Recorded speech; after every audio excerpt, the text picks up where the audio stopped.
Non, mais je pars vendredi et je pars après pour Cologne pour un tournage. Je visite un tournage du père de ma fille qui tourne dans le studio de Cologne. C'était difficile à monter le film? Mon film? Ouais, oui. Financièrement. Ouais. Ça a pris 5 ans. En tout, ça a pris 7 ans pour monter ce film parce que, oui, comme la distributrice vous a expliqué, c'était aussi difficile de monter le film que distribuer parce que ça touche à des choses assez profondes. Et quelle chose profonde? On est déjà dans l'interview? Là, vous êtes interviewé.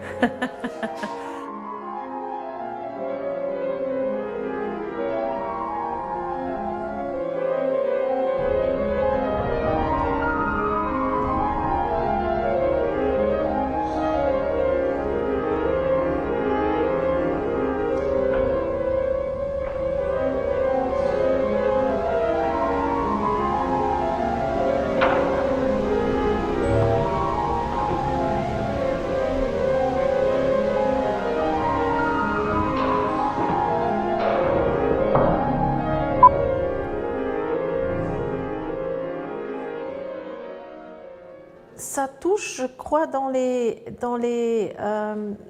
l'inconscient, sans être trop psychologique, psychanalyste. Je crois que ça touche à des frontières que on est habitué de ne pas affranchir. On dit ça, affranchir? Parce que c'est peut-être désagréable ou un peu défendu. Ça touche à la liberté totale d'une certaine manière et ça touche aussi aux questions du contrôle d'un individu sur un autre. Et surtout, ça touche aussi aux questions de la sexualité permise et pas permise. Ce qui m'a beaucoup frappé, c'était la question entre mère et fille. Et là, je n'ai pas pensé que ça va heurter le tabou de la mère en compétition avec la fille. C'est quelque chose qui est très mal vu, même si ça existe dans toutes les relations mère-fille, mais souvent c'est très dénié. Et dans ce cas-là, on voit vraiment comme une certaine compétition de fécondité se développe entre les deux femmes. Et on ne parle pas de ça. Parce que la femme, l'image de la femme mère, c'est autre chose. Tout le monde sait qu'est-ce que c'est une bonne mère. Et le jugement sur les mères, c'est très fort. Alors que je suis toujours étonnée, il y a des spectateurs qui disent « mais c'est une mère terrible, épouvantable, elle contrôle sa fille comme une folle ». Et puis il y a les autres qui disent « mais c'est une mère fantastique, elle donne toute liberté à sa fille, même s'il n'y a pas de sécurité, qu'est-ce qui va se passer ?» Parce que c'est quand même un acte d'amour qu'elle libère sa fille de ce manteau de chimie médical qui, au début du film, vraiment le laisse vivre comme, on dit, un végétable. Végétal, oui. Un végétal, oui.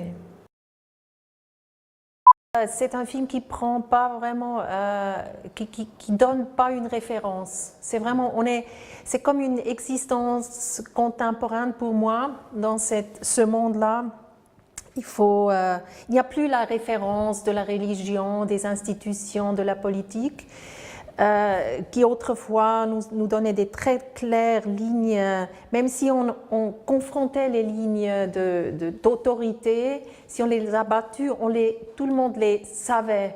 Maintenant, c'est plus clair et alors ça crée une désorientation et le film, je crois, reproduit ça dans le sens moral. Alors, crossroads, qu'est-ce que c'est dans chaque carrefour de l'histoire, il faut trancher comme spectateur, est-ce que je vais à gauche ou à droite, quelle est la position dedans?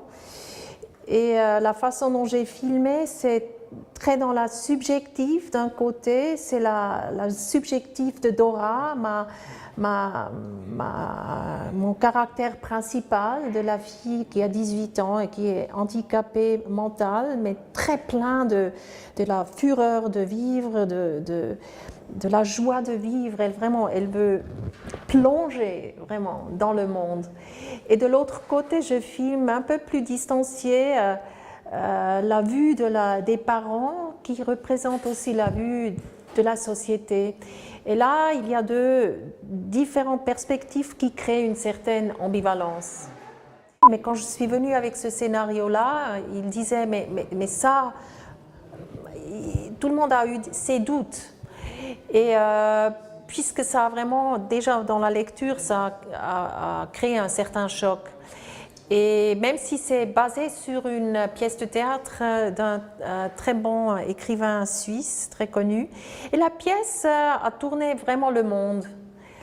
Mais c'était intéressant pendant l'écriture de comprendre la différence entre le théâtre et le film, qui est beaucoup plus concrète et qui a cet aspect réaliste qui est souvent reproché parce que ça montre des choses qui d'habitude ne sont pas montrées. Alors le film illumine.